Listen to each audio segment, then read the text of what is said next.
أعوذ بالله من الشيطان الرجيم. بسم الله الرحمن الرحيم. قال الله تعالى بعد أعوذ بالله من الشيطان الرجيم: يا أيها الناس إن وعد الله حق فلا تغرنكم الحياة الدنيا ولا يغرنكم بالله الغرور إن الشيطان لكم عدو فاتخذوه عدوا إنما يدعو حزبه ليكونوا من أصحاب السعير. صدق الله العظيم.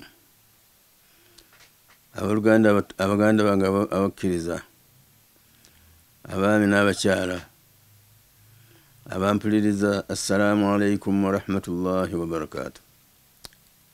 Katonda agamba mu kitabu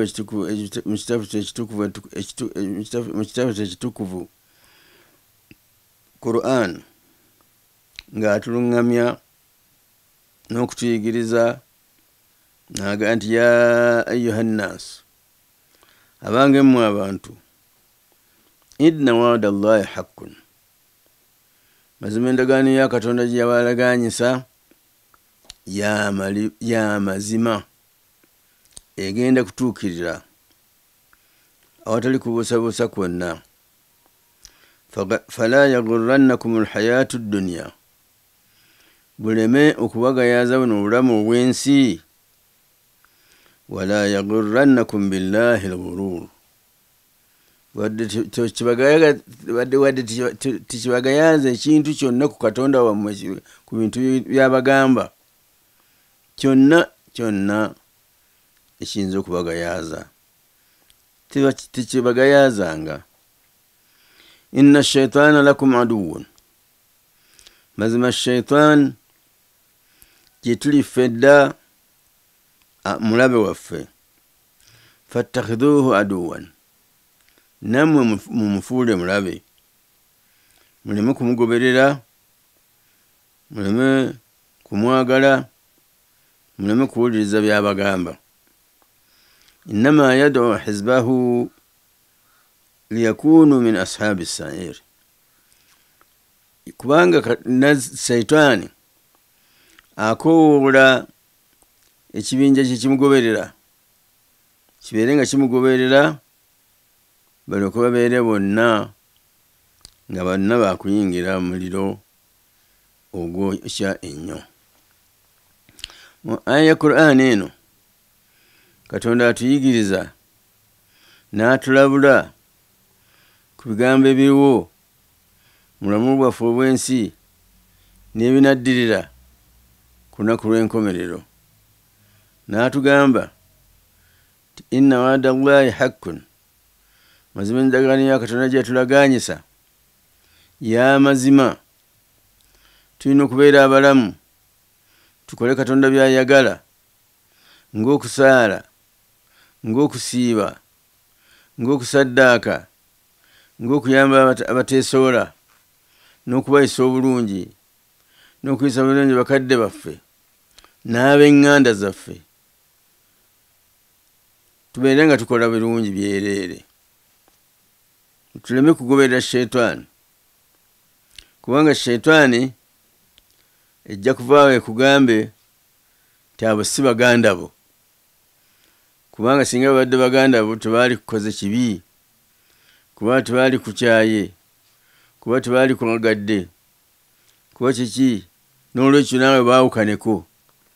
So nga ekyo shaitani akubuzaabuza, akusendasendya okole kyayagala, osobole okwawukana ku bigambo bya Katonda bye yatugamba nti nno muyungenga eŋŋanda zammwe, muyungenga bakadde bammwe n'emikwano gy'abakadde bammwe mubayunge, temubaawukanangako.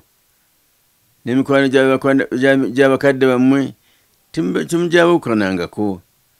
Naye shaitani akugamba nti oyo omukyamu mubi, muveeko, naawe okole ekyo, ogoberere ekyo, ogendere ku ekyo, ate nga Katonda byakuyigiriza birala nnyo ne shetani byekuyigiriza birala nnyo.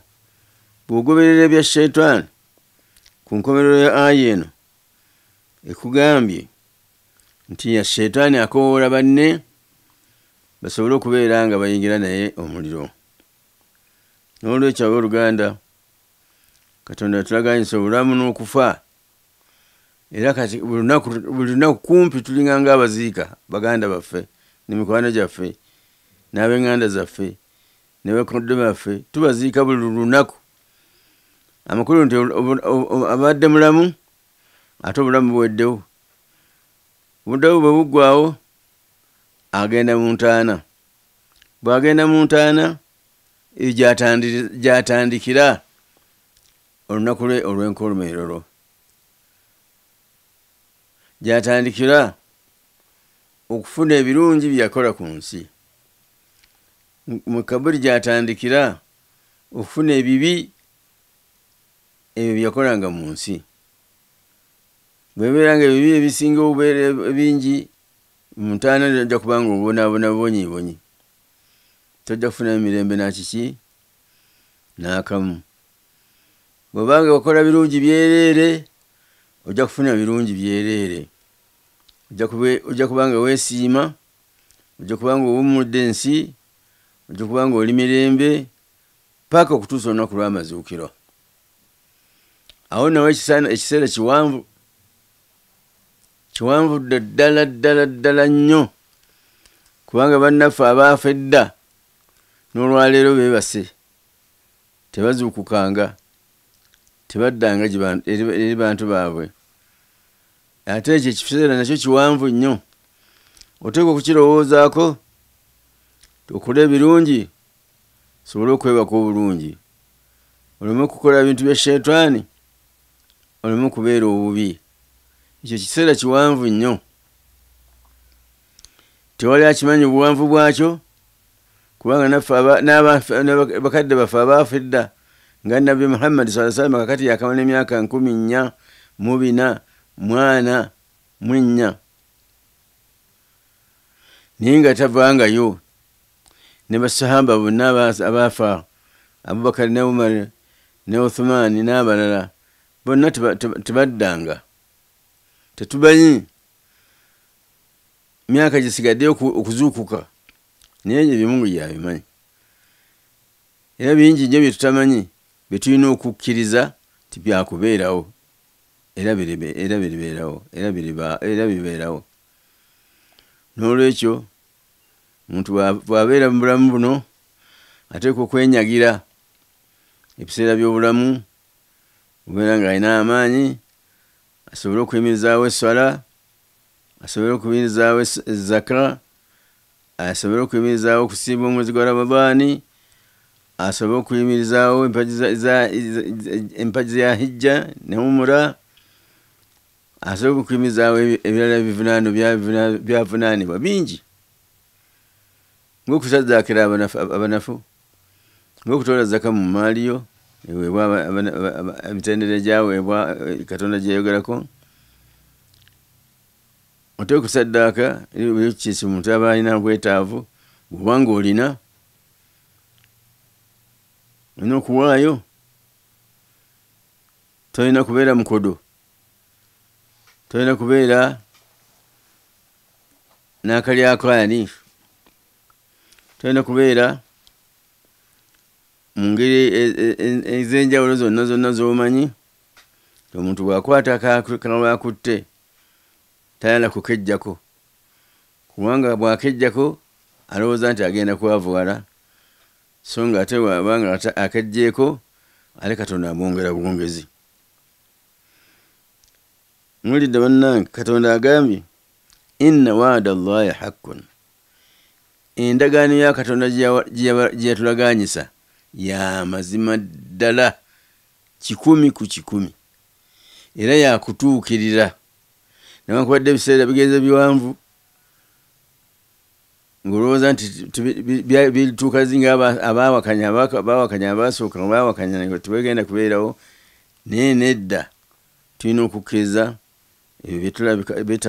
ebitalabako bantu nga Katonda byagamba alladhina yu'minuuna bil ghaibi, abantu abakkiriza ne bakkiriza n'ebintu bye batalabako Katonda gyali kubanga tetumulabangako okufatako gyekuli n'okuzuukira gyekuli n'ejjana gyeri n'omuliro gyeguli naye byonna ebyo tetubirabangako naye Katonda yabitubuulira mu kitabo ekitukuvu ne bannabbi bonna bajja babuulira buli nnabbi yasooka yabyogerako nga bugenda okubeera nga bwe tugenda era okuzuukira naye ng'okuzuukira kulina kubeerawo oluvannyuma lwa kufa ate kufa abantu bonna bamale kuggwayo n'okuzuukira kubeere kwa mulundi gumu so gagamba nti bajjajjange oyagala obalabeko ate bajja bakubbira ebibuuzo byebalabye mu ntaana nedda ssebo ekyo Katonda si kyeyakola n'olwekyo endagaano ya Katonda gyeyakola nti abantu abakola obulungi alibasasula bulungi obulungi n'obwo obutamanyiddwa na muntu era bw'atalabanga nako era bw'atalowoozanga nako agenda kutusasula ensasula ey'ebbeeyi eya waggulu ennyo gye tutayinza na kulowooza nti nno tukirowoozeeko tugirabe nga bwefaanana nedda naye te n'omuntu alikola ebibi n'agaana okusaala neyeegayaalirira n'agaana okusiiba neyeegayaaliriza oba neyeerwaza n'agaana okutwala emmaali mu zakaaye oba n'agaana okutoola emmaali ku bantu abalina obwetaavu nga te nga badde agirina n'abeera ng'akola bibi byereere naye agenda kufuna ebibonerezo bingi nnyo eri mu maka ga Katonda oluvannyuma olw'okuzuukira n'olubereberye nga tonnaba kuzuukira era ebyo bibi bigenda kugoberera mu ntaanaayo bigenda kukubonyabonyeza mu ntaanaayo ogenda kubiraba mu ntaanaayo ogenda kubyekaanya mu ntaanaayo naye nga tolina woddukira ebyo byonna byebyo Katonda byatulagaaliza bigenda kubeerawo era bijja kubeerawo tewali kubuusabuusa kwonna inna waada Allahi haqqun mazima endagaano ya Katonda gyatukolera ya mazima ejja kubeerawo wala yagurrannakum alhayaatu dunya buleme okubayagayaaza buno obulamu bw'ensi wala yagurrannakum billahi algharuur ate muleme okulagajjazibwa ku Mungu byonna ebiragajjaza by'omu nsi byonna timuli byonna byakuggwaawo nebeera nga olabye amasanyu ag'omu nsi gonna gajja kuggwaawo nebanga olabye ebibonyabonya eby'omu nsi era byonna byakuvaawo inna shaitaani lakum aduwwun mazima shaitaani gye tuli ffenna ng'abantu mulabe waffe fattakhidhuhu aduwwan nammwe mumufuula aduuyi muleme kumufuula wa mukwano innama yad'u hizbahu kulukubanga shaitaani akoowoola abantu be abamugoberera liyakunu min ashaabi sayiri balyoke babeere bonna shaitaani zonna n'abantu abamugoberera bonna bayingire mu muliro. Tusaba Katonda atusaasire atulungamye tuleme kubula na shaitaani, tuleme kumuzibwa shaitaani, kulagajjazibwa shaitaani, tugoberere ebigambo bye tulagira, tugoberere empisa ze yatulagira ennungi, tuleme kugoberera empisa mbi za shaitaani.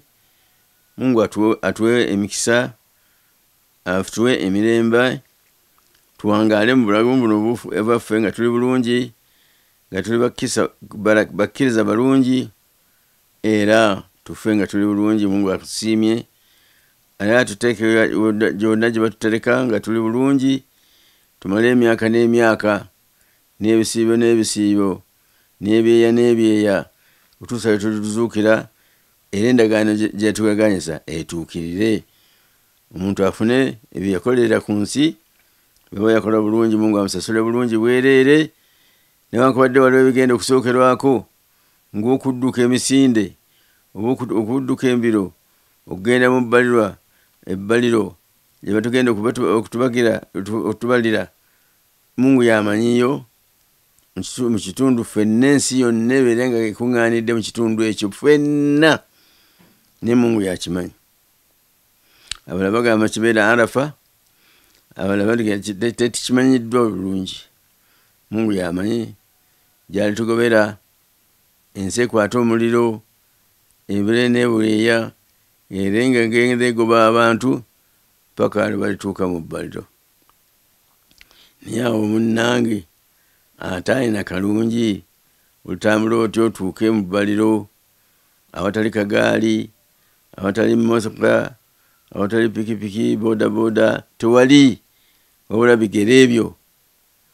Ebigere byo n'emirimu gyo gye wakola egigenda okukuwa amaanyi agatambula okutuuka amangu eri ebbalula. Ebyonono byo ebyolibeera okola ku nsi kuno bigenda okubonyabonya obeere nga tolina kikutwala kutuuka mangu mu bbalula.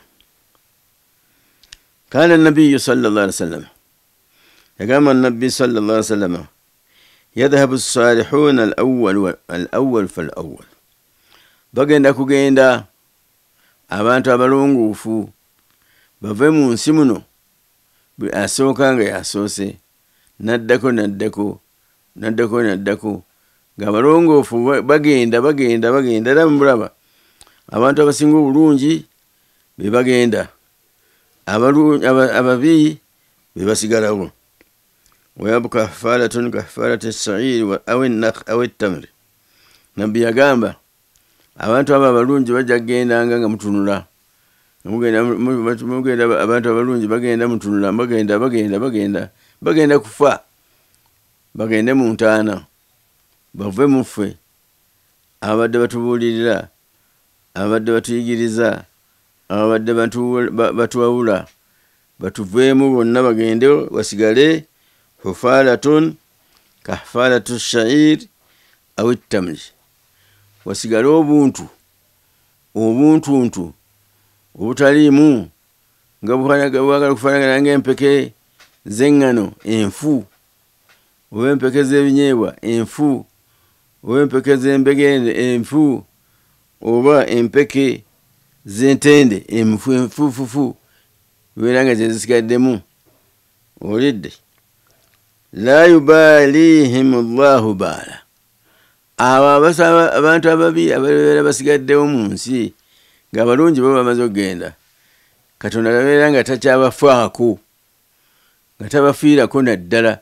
Kubanga naawe wotunuulira nga wawenze walimye ebimera byo, oba ntungo, oba bijanjaalo, oba binyeebwa, n'obiyowa bulungi, n'obikuŋŋunta bulungi, n'ojjamu ebirungi n'obiteeka mu bbali, n'osisigazaamu obufu, gw'obufaako kyobwo.